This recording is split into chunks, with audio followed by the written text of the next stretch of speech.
So in the second stanza, the speaker is again presenting the problem. In the first stanza, he said, you know, if we had all the time in the world, I would do this, this, and this. I would again value you and spend my whole life devoted to you and adoring each part of your body. The second stanza here, we're dealing with the problem, which is that time keeps chasing them, and soon if they don't act in the moment, if they don't seize the moment, they might die, and then she would die a virgin, and that would be a great tragedy. So he's sort of using sort of fear as a motivation here. And I'll just read you some of the examples, literary devices that we have. It's a sort of personification of time. So he's saying, but at my back I always hear time's winged chariot hurrying near. So here's an image that could be used to represent this personification. Time or death here is sort of being represented as a man driving a chariot led by these sort of mythical creatures. So what the speaker is saying is sort of they're being chased by time, and they can't wait, right? They can't wait to act on their desires. They should just seize the moment, live in the moment, act on their desires, because you know, time is running out. So here we have an example of a symbol or personification where time is figured as a person who is chasing them. And he's sort of using fear or death as a motivation for convincing this woman to sleep with him. And he's saying, he's using sort of death as a motivation. So he's saying, thy beauty shall no more be found, nor in thy marble vault shall sound my echoing song. So the marble vault here is a symbol of death. It would be like a marble tomb that you would be buried in after you die. And then he's talking about being buried and turning to dust, and talking about death in the grave. So he's using imagery of death and dying and decay to sort of convince the woman, the lady that he's talking to follow her desires and to seize the moment. There's also a lot of sort of sexual connotations or innuendo or puns that he's using in the text. So for instance, the worms that try her long preserved virginity, there's sort of connotations there, sexual connotations. Quaint honor is also another sort of sexual connotation. Private place, all these are, again, there's some sexual innuendo going on in this second stanza. And his tone is again becoming more and more urgent. He's trying to convince the woman to again go along with his courtship, his seduction, and persuade her to follow his lead. So after sort of putting a little bit of fear in her, he's sort of saying, now this is what we need to do as a solution. So time is chasing us. Let's embrace the moment and live, take a risk, live fast, and while we're young and beautiful, make the most of our desires by making love. So he's saying, while thy youthful hue sits on thy face like morning dew, there's another nice simile there. And while thy willing soul transpires at every pore with instant fires, let us sport us while we may. So while you're young and while you're beautiful, your skin is like dew, and while your soul transpires, so while you want to, and your sort of every pore of your body is on fire, let us again take part in this, you know, sexual desire.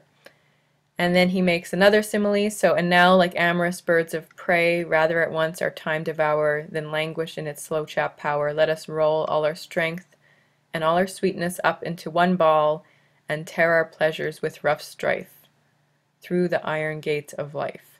So he's using another sort of bizarre simile, comparing himself and the woman to amorous birds of prey, and then saying, let's roll up into one ball. And here is sort of a sexual connotation too, so two becoming one. Um, and I thought we would look at an example. He's sort of referring to the mating rituals of birds of prey, so birds like an eagle or a hawk that actually sort of cling together and roll into a ball kind of when they are in their mating ritual. So here's an example of birds of prey rolling into a ball as they sort of have this ritual of, while they're mating, clinging to one another and doing a free fall.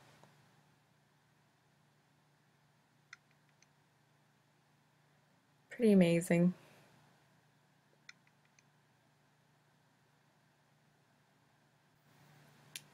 So if they live in the moment and follow their desires, they'll make love, and he's saying this is one way that they can sort of fight against time, the passing of time, and the inevitability of mortality and dying. So he's saying, thus, though we cannot make our sun stand still, so though we can't make time stop, we can make him run. So we can sort of make it feel as if this moment is the last moment and we're living life to its fullest. So it's really that carpe diem message is evident. So we should live fast, kind of die young, make the most of the time that we have here, and follow our desires. So he has this very convincing argument, and he's using a sort of urgent desperation in his plea for this woman to again come home with them and make time stop through their sort of sexual desire come to life. So seizing the moment and living life to its fullest.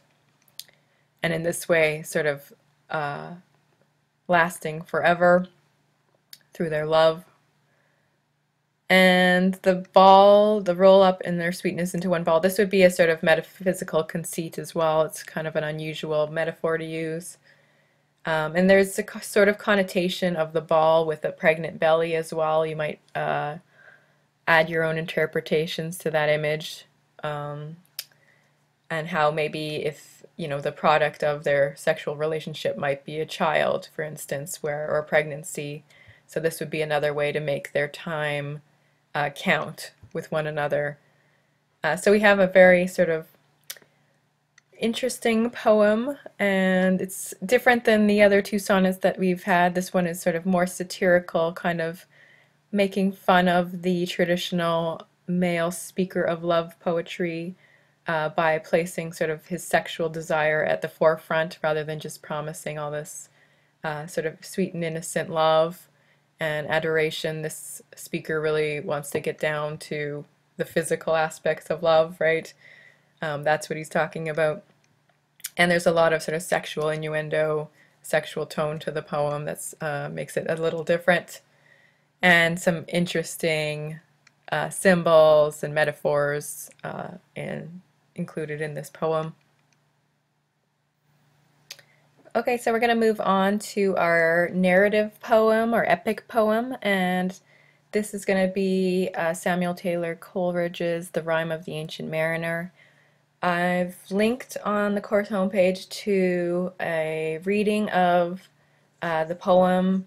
It takes about half an hour to get through it. It's a long poem, and it tells the narrative of an ancient mariner, a man of the sea, who experiences a ship wreck and a tragedy while aboard his boat.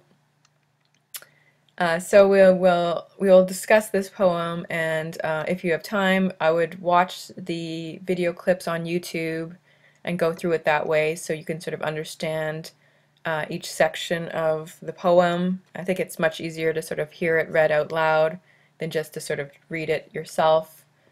So I would definitely do that as well if you have not already. Okay, so we can start a little by talking about the author of The Rime of the Ancient Mariner, Samuel Taylor Coleridge. He was one part of the Romantic movement, the Romantic poets, along with Wordsworth, Yeats, Keats, and again, Coleridge made up the sort of Romantic movement. And they are probably the most well-known sort of group of poets in the English language. He wrote poems like Kubla Khan, and he's known for his sort of elevation of the imagination over sort of rationality. And the Romantics celebrated nature and drew inspiration from the natural world and saw nature as a way to feel sort of closer to a divine or spiritual sense of self. So along with Wordsworth, Coleridge sort of reinvented or were sort of revolutionary in the field of poetry and art, philosophy, criticism, and they sort of had a philosophy of life that valued the imagination and the powers of the imagination, and they saw this as more valuable than sort of the rational mind and just everything that you could see. They believed that there was sort of a spiritual sense that can be drawn through the imagination. And again, nature was a large part of this feeling that you can get a more transcendent view of the world through nature. So this idea of the sublime will become a central part of the poem Rime of the Ancient Mariner. Our basic premise is, again, there is this old man, this ancient mariner who will stop a young man and then proceed to tell him this story of his time at sea and how horrible and tragic it was. So we have an inset and a framing story. The framing story is the mariner who stops this young man while he's at this wedding and then sits him down and proceeds to tell him his tale. And then the inset story will be the mariner's tale of how he shot the albatross and then all the terrible things that followed from this act of violence. And then our theme or our main ideas will be related to this idea of the sublime in nature.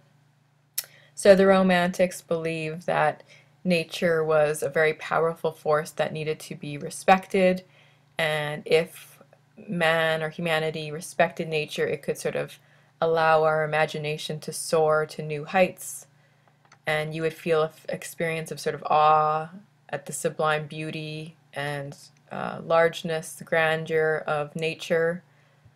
I don't know if any of you have experienced this idea of the sublime, but if you've gone to see maybe the Grand Canyon or Niagara Falls or even the ocean for the first time, these are sort of moments that you can sort of feel in awe of nature in all its force. So the grandeur of nature on a large scale is what the Romantics valued, and they thought they took sort of inspiration from nature in their poetry and saw it as a way of sort of elevating man's or humanity's imagination to new heights.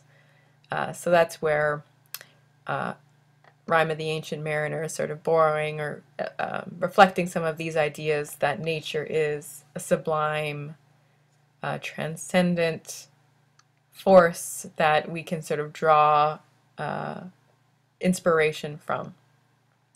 So that's the basic premise of, or what you need to know again before getting into the details of Rime of the Ancient Mariner. And we'll talk about some of the key themes, key questions while we discuss Rime of the Ancient Mariner. While you're reading it, I also want you to pay attention to any literary devices and share those on your wiki pages. So look for metaphors, personifications, similes, alliteration, any kind of examples of literary language that you can identify. Add those to your group wiki pages, and again, you'll get some participation marks for that.